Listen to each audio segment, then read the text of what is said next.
I'm joined now by the U.S. Senator in Georgia, John Ossoff. Thanks so much for joining me. Hey, Brian, thanks for having me. So we have a major story that's coming up that very few people are talking about.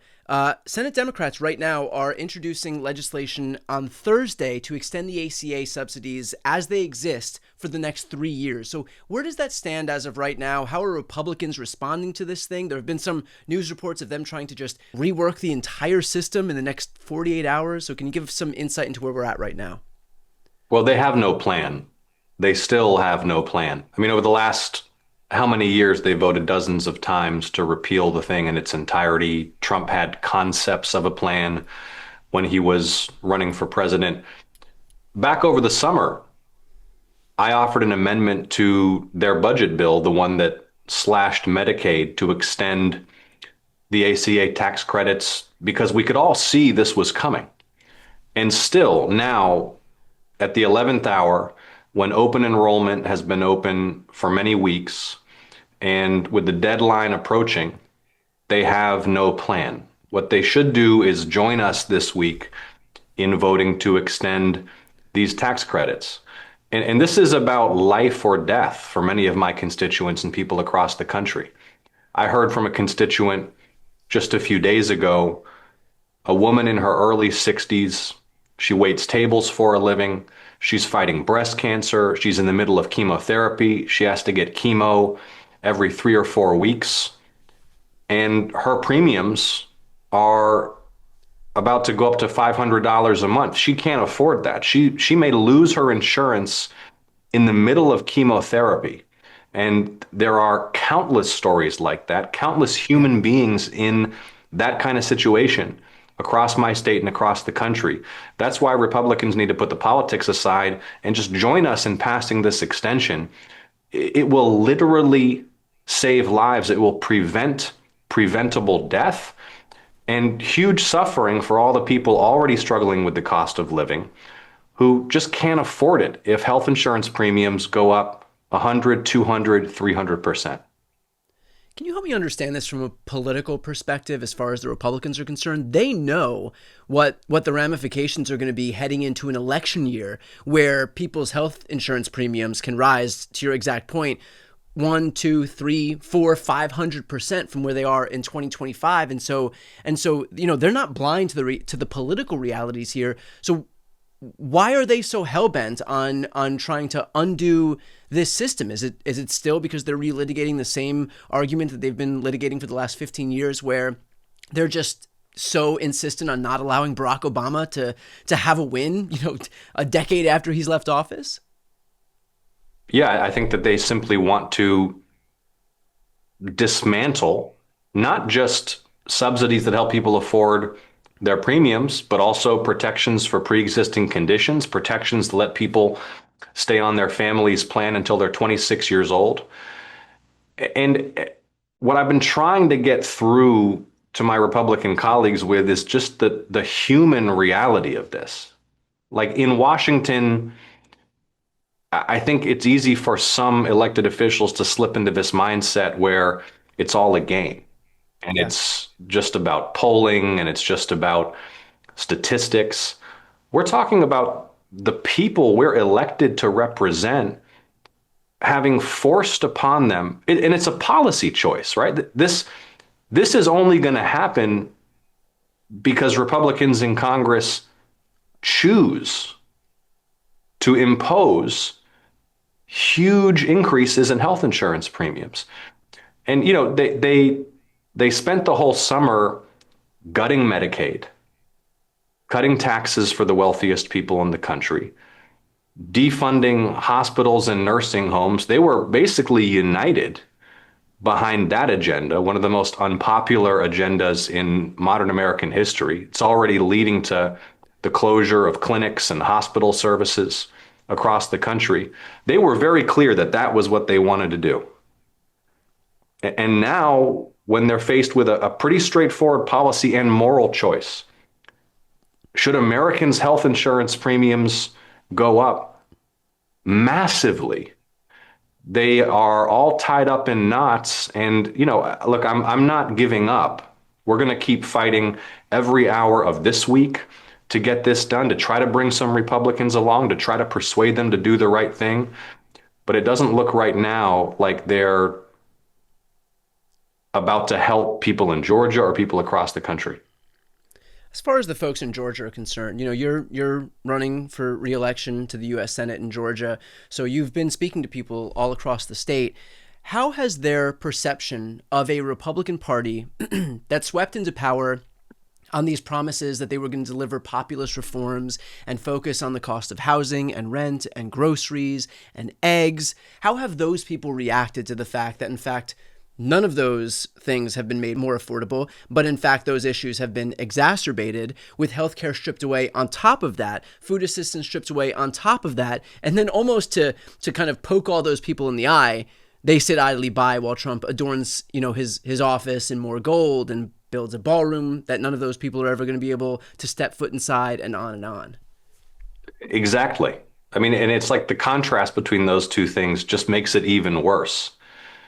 And the president is out here publicly dismissing affordability, saying it's some kind of hoax, saying people should stop being dramatic, Yeah. making fun of people who are suffering. Our constituents are suffering. And while these policies rip health care away from people, while the tariff chaos pushes prices higher and hammers small businesses, you said it. He's decorating the White House in gold like it's some kind of royal palace. He's building this massive ballroom funded by his corporate benefactors. But And let me just say that also, fact, yeah. not just that, personally enriching himself. Like the Trump economy is and the trade wars and the Medicaid cuts and what's about to happen to health insurance premiums, disastrous for people in Georgia. But you know who's doing better than they've ever done? The Trump Yeah. family. Yeah. Has that fact broken through to the people who trusted him, though? Like when you talk to voters out there in Georgia, are they recognizing the con that they've been sold? I think you see it every day. I mean, the president's increasingly unpopular even among his own supporters. It's Yeah. like what I said to you when we spoke a few weeks ago. There's not a constituency in Georgia for this agenda. There's no one was raising their hand and saying, you know what America needs? Defund the hospitals and nursing homes Yeah. and cut taxes for the wealthiest people in the country. While you're at it, drive up health insurance premiums 300%.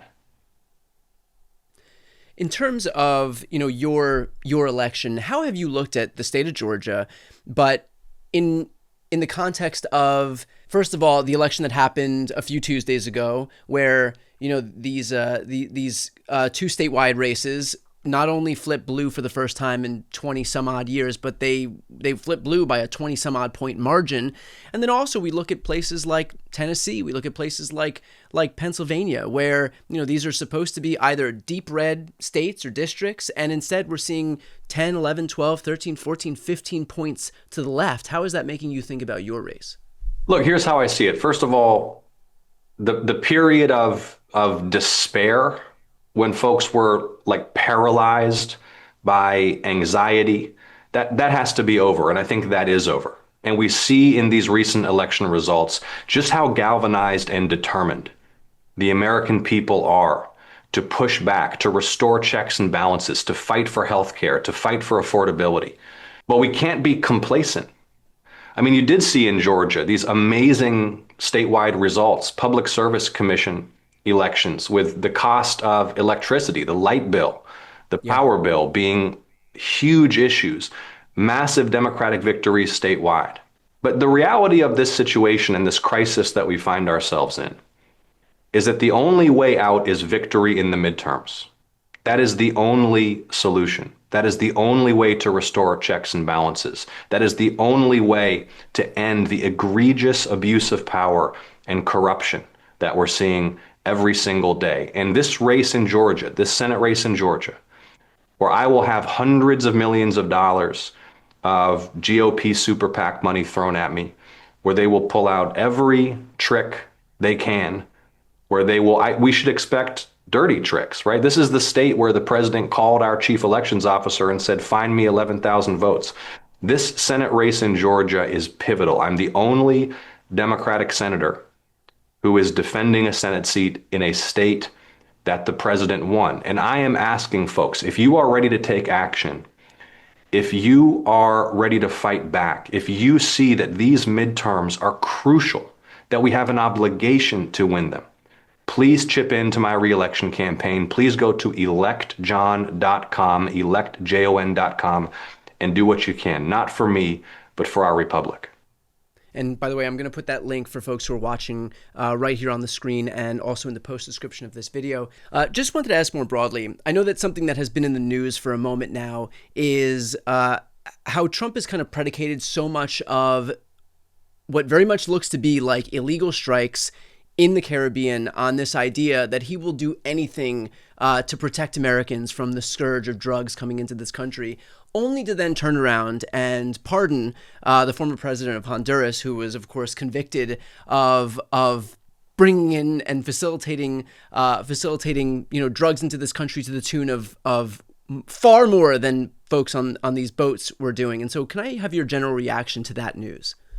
Right, and because the former Honduran president convicted in U.S. court of these crimes of facilitating massive narco trafficking into the United States, his political party, the Trump folks, view as their allies.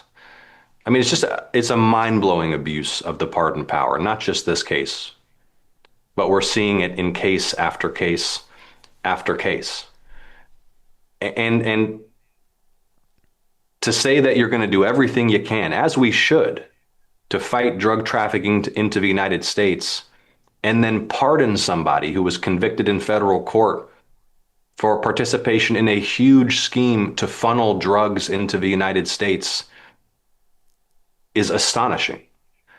And I think it's another example of something that this White House believes they can get away with. They believe that people are so overwhelmed by everything going on that they can't pay attention to each outrage, can't draw our own conclusions as citizens about what's going on.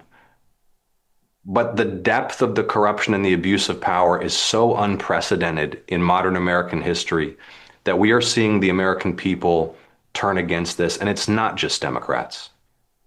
It's middle of the road folks, it's independents, and it's a lot of Republicans, including MAGA Republicans, who didn't elect Donald Trump so that the first family could get rich while health insurance premiums went up double or triple. Right. Can you talk about what reforms you would like to see? I mean, we're watching this corruption happen in real time. We're watching Donald Trump pardon 1,600 insurrectionists, many of whom are getting rearrested now because of crimes, including crimes against children. We're watching him pardon, you spoke about the crimes that took place in your state of Georgia. Pardon all the people that were involved in that RICO prosecution. Now, granted, those don't apply to those people because that's a state prosecution, but even the state prosecution is not going forward. But basically giving a green light to folks who get indicted for trying to overturn elections on his behalf.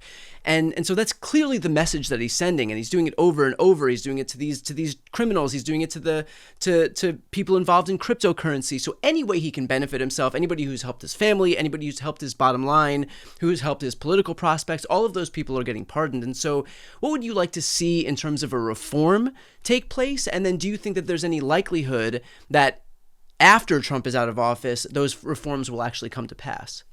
I think this presidency is the wake-up call that's long overdue about how presidential power over many decades has grown to this point where it can be so easily abused by a shameless and corrupt president.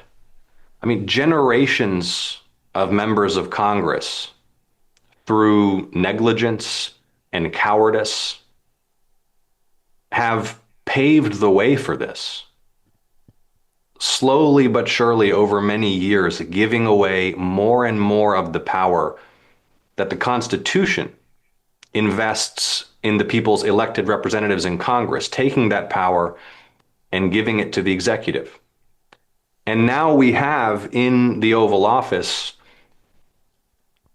what in many ways the founders of our country and the framers of our Constitution most feared and built our constitutional structure to guard against, which is an executive so willing to abuse power for his own ends. The whole American project was a rejection of monarchy and the construction of a political system to contain the kind of autocratic and corrupt and abusive impulses of someone who would be a king.